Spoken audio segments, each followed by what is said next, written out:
She thought humiliating an old farmer in a grocery store checkout was a display of power. She had no idea it was the opening act to her own spectacular downfall. The air in Viridian Market always had a specific scent on Saturday mornings. It was a carefully curated blend of freshly ground coffee, organic sourdough baking in the back, and the clean, earthy smell of the heirloom vegetables we prided ourselves on. It was a scent that screamed wholesome, local, and let's be honest, expensive. I'm the store manager, and on Saturdays I usually stay in my glass-walled office overlooking the checkout aisles, a hawk watching over my well-meaning, but sometimes naive, flock of cashiers. It's the best way to spot trouble before it starts. And trouble, that day, had a name, a face, and a crisp white linen pantsuit. She was one of those customers. You know the type. The ones who treat a grocery run like a royal procession, and every employee like a serf who has personally inconvenienced them by existing. She'd been in line for all of 3 minutes, but her sighs were getting progressively louder, echoing off the high, reclaimed wood ceilings. My cashier, Chloe, a sweet college kid who was usually unflappable, was starting to look rattled. The woman in white linen was tapping a perfectly manicured, blood-red nail on the conveyor belt. Tap, tap, tap. A passive-aggressive metronome counting down Chloe's remaining composure. Then the front door chimed, and a wave of relief washed over me. It was Mr. Henderson. Samuel Henderson wasn't just a supplier, he was a local institution. He was a third-generation farmer whose family had worked the same patch of rich, dark soil just outside of town for nearly a century. He was in his late 60s, with kind, crinkling eyes, and hands that looked like they were carved from ancient oak. Those hands brought us the most incredible produce tomatoes that tasted like sunshine, sweet corn that was practically candy, and leafy greens so vibrant they almost glowed. The staff adored him. He always had a warm word for everyone and never failed to ask Chloe how her chemistry midterms went. He walked up to Chloe's register, holding his worn leather-bound ledger, his cue that he was here for his weekly payment. It was our arrangement. He delivered on Friday, I'd tally everything up, and he'd collect his cash on Saturday morning. He preferred cash, said it felt more real. The sweat of my brow, he'd say with a gentle smile, should feel like paper, not plastic. He gave a polite nod to the woman in white linen. "Mornin', ma'am." She didn't respond. She just craned her neck to look past him, as if he were a particularly uninteresting piece of furniture. Mr. Henderson didn't seem to notice, or if he did, he was too graceful to show it. He turned his attention to Chloe. "Everything look all right with the delivery, Chloe?" he asked, his voice a low, pleasant rumble. "Perfect, Mr. Henderson." "The chefs were fighting over the Brandywine tomatoes this morning," she said, her smile genuine for the first time in 10 minutes. She pulled a thick bank-banded envelope from under her register. "It's all here, $742. That was a good week for him. I smiled from my office. He deserved it. He opened his ledger on the counter, ready to make a note of the payment, a meticulous ritual he performed every week. Chloe counted out the bills from the envelope onto the counter for him, a standard procedure for large cash payouts. 7 crisp $100 bills, 2 20s, and 2 1s. Behind him, the woman in white linen let out a sound somewhere between a scoff and a groan. "Are you serious?" she said, her voice dripping with disdain. "You're doing a full cash payout with this line. Can't you just mail him a check like a normal business?" Chloe froze, her hands hovering over the cash. Mr. Henderson slowly turned his head. He didn't say anything, just looked at her with a calm, steady gaze that seemed to ask 1,000 questions without uttering a single one. The woman wasn't deterred. "Some of us have actual important things to do today, places to be. We can't all just stand around waiting for this." She gestured vaguely at Mr. Henderson. The cash, the entire situation, as if it were a roadside inconvenience. I felt my jaw tighten. I pushed my chair back, ready to intervene. But Mr. Henderson, ever the gentleman, simply turned back to Chloe and gave her a small, reassuring nod. "It's all right, child. Just finish up." He reached for the stack of hundreds Chloe had laid out. His calloused, soil-stained fingers, the fingers that had grown the very food this woman probably had in her cart, brushed against the bills. And that's when she did it. In a flash of white linen and red nails, she lunged forward. Not at him, but at the money. She wasn't trying to steal it. It was something far worse. It was about humiliation. "Here," she spat, her voice a venomous hiss. "Let me help you speed this up." She snatched the wad of cash from the counter before Mr. Henderson could even close his hand around it. For a split second, time seemed to stop. The background chatter of the store faded into a dull roar in my ears. I saw Chloe's eyes go wide with horror. I saw Mr. Henderson's face, not angry, but etched with a deep, profound shock. And then, with a flick of her wrist, the woman in white linen threw his money. Not on the counter. Not back at him. She threw it down onto the grimy, foot-trafficked floor of the checkout lane. The bills fluttered apart like wounded birds, scattering under the conveyor belt and around Mr. Henderson's worn work boots. $742. A week of his sweat, his labor, his legacy, lying there on the dirty linoleum. The entire store went silent. The only sound was a single $100 bill, skittering to a stop by the woman's expensive Italian leather sandals. She looked down at the money, then up at Mr. Henderson, a cruel, triumphant smirk playing on her lips. She thought she had won. She thought she had put him in his place. What she didn't see was me. I was already out of my office, moving silently and quickly down the aisle behind her. The smirk was still on her face when I stopped directly behind her shoulder, my own face a mask of cold, controlled fury. "Excuse me," I said, my voice low but carrying through the dead silence of the store. She turned, her expression annoyed, expecting to see another customer. Her eyes met mine, and the smirk faltered as she registered the manager's badge on my shirt. "I am the manager of this store," I stated, letting each word land with the weight of a stone. "And I have just one question for you. What, in God's name, did you think was going to happen next?" A flicker of confusion, then annoyance, crossed her features. The audacity of being questioned was clearly a foreign concept to her. "What's going to happen next?" she said, her voice low and menacing, as if speaking to a disobedient child.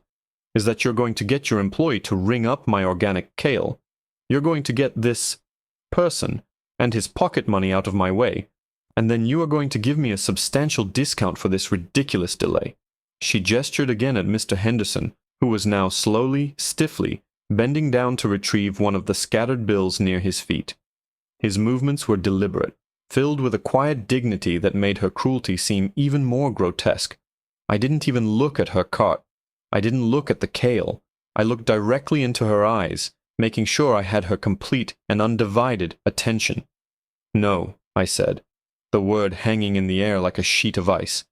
"That is not what is going to happen next." I turned my head slightly. "Chloe, close your lane. Power it down. You can take your break early." Chloe looked at me, her eyes wide with a mixture of fear and relief, and nodded gratefully. The lane closed light flicked on with a soft click, a small sound that felt like a gavel striking down. We were now an island in the middle of the store, the drama cordoned off for all to see. As Mr. Henderson continued to quietly gather his earnings, a young man from the back of the line, probably not much older than Chloe, stepped forward. He had tattoos up his arms and was wearing a faded band t-shirt. "Sir," he said softly to Mr. Henderson, ignoring the woman completely, "let me help you." He knelt down and began carefully picking up the bills from under the conveyor belt, smoothing them out before handing them to Mr. Henderson. This act of simple human decency seemed to enrage the woman in white more than my defiance had. "Don't touch that," she shrieked, her carefully constructed composure finally shattering. That's part of the situation. You're contaminating the scene." "The scene of what?" I asked calmly. "The scene of you committing an act of public humiliation and assault." Her face went pale, then mottled with red. "Assault? Don't be ridiculous. I am a pillar of this community. I know people. I demand to speak to your district manager. What is his name? I'll have your job for this blatant insubordination." I almost smiled. "Oh, I'm sure you do know people, and I'm sure you think you can get me fired." I took a step closer, lowering my voice so only she could hear me. "But I have to tell you, you're making a catastrophic miscalculation." I pulled my phone from my pocket. Her eyes narrowed, suspecting I was calling security. "You see," I began, my voice a placid conversational tone that was somehow more chilling than shouting. "We got a memo on Monday, a company-wide email from Viridian Corporate. They told us they were sending a special representative to our store this weekend. A retail experience auditor, they called it. Someone from the head office in the city, tasked with performing a surprise evaluation.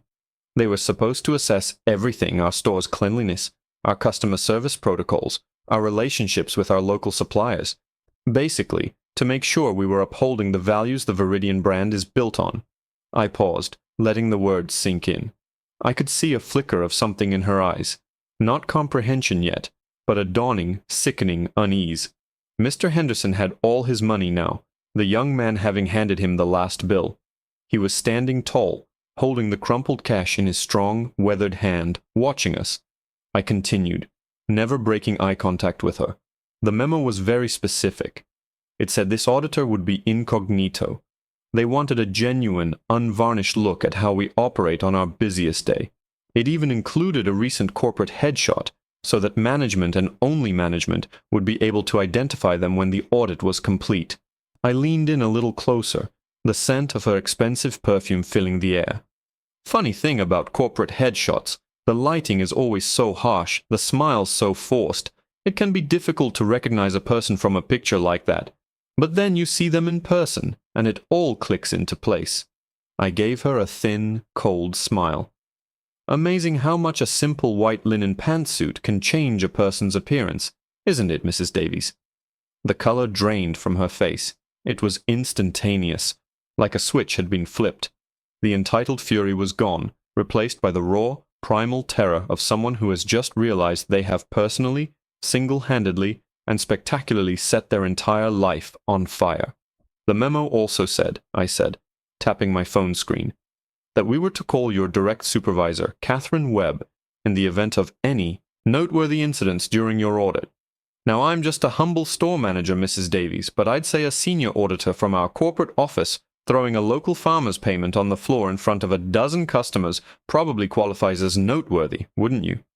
Her mouth opened and closed, but no sound came out. She looked like a fish gasping for air. My thumb hovered over the call button on my phone, Catherine Webb's name glowing on the screen. "So, let's go back to my original question," I said, my voice dropping to a near whisper. "What did you think was going to happen next?" Without waiting for an answer she was clearly incapable of giving, I pressed the button and put the phone to my ear. Her world had just ended. She just didn't know the specifics yet.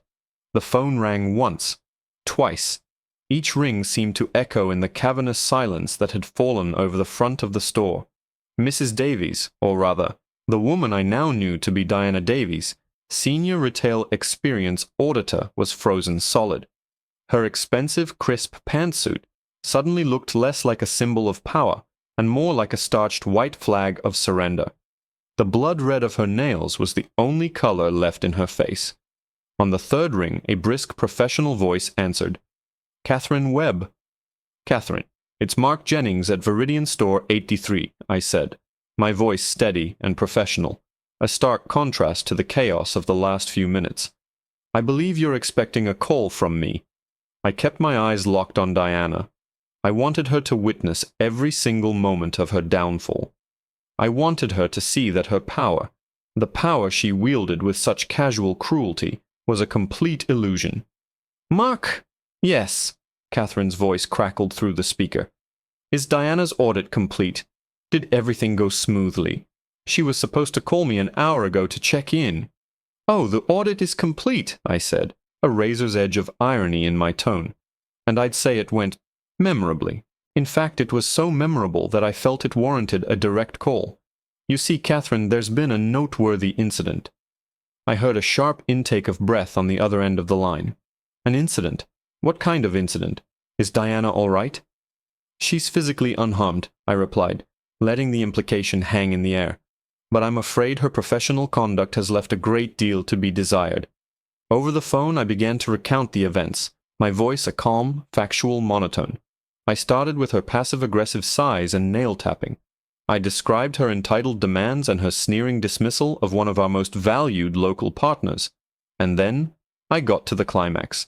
And then, Catherine, in front of a line of customers and my staff, your senior auditor took $742 the weekly payment for one of our elderly black farmers and threw it on the floor.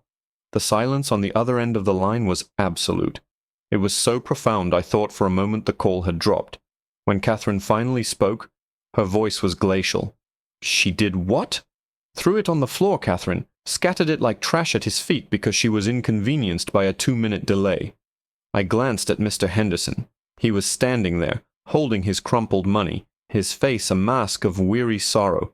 He wasn't angry. He just looked tired. Tired of a world that could still produce moments like this. "Put her on the phone," Catherine commanded, her voice no longer brisk and professional, but dangerously quiet. I held the phone out to Diana. "Your supervisor would like a word." Her hand trembled as she took the phone, her fingers fumbling with the smooth glass. She held it to her ear as if it were a venomous snake. "Catherine," she whispered, her voice a reedy, pathetic thing. "Catherine, there's been a misunderstanding. This manager, he's exaggerating." We couldn't hear Catherine's side of the conversation, but we didn't need to. Diana's face told the whole story. It crumpled, piece by piece, under the unseen verbal assault. Her eyes darted around frantically, looking for an ally, an escape route, but there was none. She was surrounded by the faces of the people she had disdained. Chloe, the college kid cashier, the tattooed young man who had helped Mr. Henderson, a dozen other customers who were now staring at her with open contempt. She had created this scene, and now she was its unwilling star. "But my career," we heard her plead into the phone. 20 years. Catherine, please." The pleas seemed to have no effect. After a final, agonizing minute, she fell silent, listening. Then she slowly lowered the phone from her ear. Her hand fell to her side, the phone slipping from her numb fingers and clattering to the floor. It lay there, face up, the call still connected. She looked at me, her eyes hollow, vacant. The mask of superiority was gone, shattered into a million pieces. All that was left was the ugly, frightened core of the person underneath. "I'm to wait here," she said, her voice barely audible. "You're to confiscate my corporate ID and keys. Someone from HR will be here in an hour to escort me from the premises." Fired. Just like that. In a grocery store checkout lane, over the phone, in front of a crowd of strangers. It was a swift, brutal, and utterly public execution of her career. The irony was almost poetic. She had wanted to humiliate Mr. Henderson, and in the end she had inflicted upon herself a humiliation so complete, so profound, it would follow her for the rest of her life. I bent down and picked up her phone, ending the call. I looked at Diana, then at Mr. Henderson. The resolution felt too clean, too simple. Her losing her job didn't undo what she'd done. It didn't erase the image of his hard-earned money scattered on the floor. It didn't heal the wound of that casual, thoughtless cruelty. Justice had been served, but it didn't feel like victory. It just felt empty. It was Mr. Henderson who broke the silence. He stepped forward, past me, and stood directly in front of the now broken woman. He held out the crumpled bills in his open palm. He didn't say a word. He just looked at her, his kind eyes searching hers, as if looking for something he knew he wouldn't find. He wasn't gloating. He wasn't angry. It was something else entirely. Then he began to speak, his voice low and rumbling, not with anger but with the weight of generations. "You see this money?" he asked softly, gesturing with his chin at the cash in his hand. "This ain't just paper. This is my father's sweat, my grandfather's dream. This is the land they weren't allowed to own, but worked till their backs broke anyway." He looked from the money to her face. "You didn't just throw my money on the floor. You threw all of that down there with it." He paused, letting his words settle in the silent store. And then he did something that stunned every single one of us. "But the thing you don't understand," he said, his voice thick with an emotion I couldn't quite place, "is that this isn't even the worst part of your day." He took a deep breath, his gaze shifting from Diana to the front doors of the store, as if he were looking at something only he could see. "The worst part is what's waiting for you outside." A collective, confused silence fell over the checkout aisle. What could possibly be worse than being fired so publicly, so disgracefully? Diana Davies stared at Mr. Henderson, a flicker of her old arrogance returning, mistaking his solemnity for a threat. "What are you talking about? Are you threatening me now? Mark, did you hear that? He's threatening me." I held up a hand. "He's not threatening you," I said, my own curiosity piqued. "Mr. Henderson, what's outside?" Mr. Henderson didn't look at me. His eyes were still fixed on Diana, but his gaze was distant, as if he were watching a memory play out. "Every Saturday," he began, his voice a low storytelling rumble. "For the last 8 years, my granddaughter, Sarah, picks me up from here. She's a journalist for the City Sentinel. Drives all the way out here to have lunch with her old granddad, and drive him to the bank so he doesn't have to carry all this cash around." My blood ran cold. The City Sentinel, the biggest newspaper in the state. Diana's face, which had been a mask of vacant despair, was now twisting into a new shape of dawning horror. "She's a real go-getter, my Sarah," Mr. Henderson continued, a sad smile touching his lips. "Always got her camera with her. Says you never know when a story's gonna break. She was running a little late today.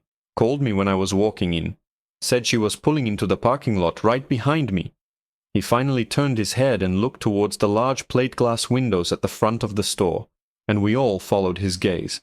Standing just outside the automatic doors, partially obscured by a display of seasonal gourds, was a young woman. She had a professional-grade camera with a long lens held up to her eye, and it was pointed directly at us. The red recording light was on. She hadn't just gotten here. She had been filming for a while. Long enough, I realized with a jolt, to have captured everything. The argument, the flick of Diana's wrist, the bills fluttering to the floor, Mr. Henderson kneeling, my intervention. Everything. Diana made a sound, a strangled gasp of pure animal panic. She understood. Her career at Viridian was over, but the consequences of her actions were just beginning. This wasn't just an internal HR matter anymore. This was about to be a story with a villain in a crisp white pantsuit and a hero with dirt under his fingernails. A story that would be on the front page of the City Sentinel's website by lunchtime, complete with high-resolution photos and crystal-clear video. A story that would be shared and tweeted and go viral. Her name, her face, her actions, all of it would be public record, an indelible digital stain that would follow her wherever she went. She stumbled backward, bumping into her now abandoned cart of organic kale. "No," she whispered. "No, you can't." She looked at me, her eyes pleading. "You have to stop her. Make her delete it. It's an invasion of privacy." "Is it?" I asked, my voice devoid of sympathy. "Or is it a journalist documenting an event that happened in a public place? You wanted everyone to see you put this man in his place. Well, congratulations. I think you're about to get your wish." The young woman, Sarah, lowered her camera. Her expression was grim, professional, but through the glass I could see the fury in her eyes. It was the righteous anger of a granddaughter who had just watched someone disrespect her entire family legacy. She gave a small, sharp nod to Mr. Henderson, a silent confirmation. "I got it, Grandpa." Diana Davies finally broke. A low, guttural sob escaped her lips. The humiliation was total, the ruin absolute. She sank down, her white linen pantsuit crumpling onto the dirty floor she had so despised, right next to the spot where Mr. Henderson's money had landed. She buried her face in her hands and wept. They weren't tears of remorse. They were the tears of a bully who had finally, irrevocably, been caught. The HR representative arrived 40 minutes later. He was a grim-faced man in an ill-fitting suit who looked like he'd rather be anywhere else. He collected Diana's ID, escorted the sobbing, disheveled woman out a side exit, and was gone. The whole process was quiet, sterile, and anticlimactic. After they left, a fragile peace settled over the store. I walked over to Mr. Henderson, who was now standing with his granddaughter, her arm wrapped protectively around his shoulders. "Mr. Henderson," I said softly, "I am so sorry for what happened here today, for what you were put through in my store." He looked up, his kind eyes meeting mine. He carefully folded his now smoothed-out bills and tucked them into his shirt pocket. "It wasn't your fault, son," he said. his voice weary but firm. "You did right by me. You stood up. That's more than most would do." His granddaughter, Sarah, extended a hand to me. "Mark, right? I'm Sarah Henderson. Thank you for what you did. My grandpa, he's the kindest man I know. He didn't deserve that." "No one does," I said, shaking her hand. Is this really going in the paper?" She nodded, her expression hardening again. "Tonight's digital edition. Tomorrow's front page. People like her. They count on the world looking away. They count on people being too afraid or too tired to call them out. My job is to make sure nobody looks away." I nodded, understanding completely. I looked around the store. The customers who had witnessed the event were quietly finishing their shopping, but they walked with a certain reverence past Mr. Henderson. The tattooed young man who had helped him came by and clapped him on the shoulder. "You take care, sir," he said before heading for the door. Chloe, my cashier, brought him a bottle of water. It was a small, unspoken circle of support, a community quietly closing ranks around one of its own. Mr. Henderson and Sarah said their goodbyes and walked out into the bright afternoon sun. As they left, I saw him put his arm around her, his big, calloused hand resting on her shoulder. He looked smaller than he usually did, a little more stooped. The invisible wounds of that encounter would take time to heal, but he wasn't walking away defeated.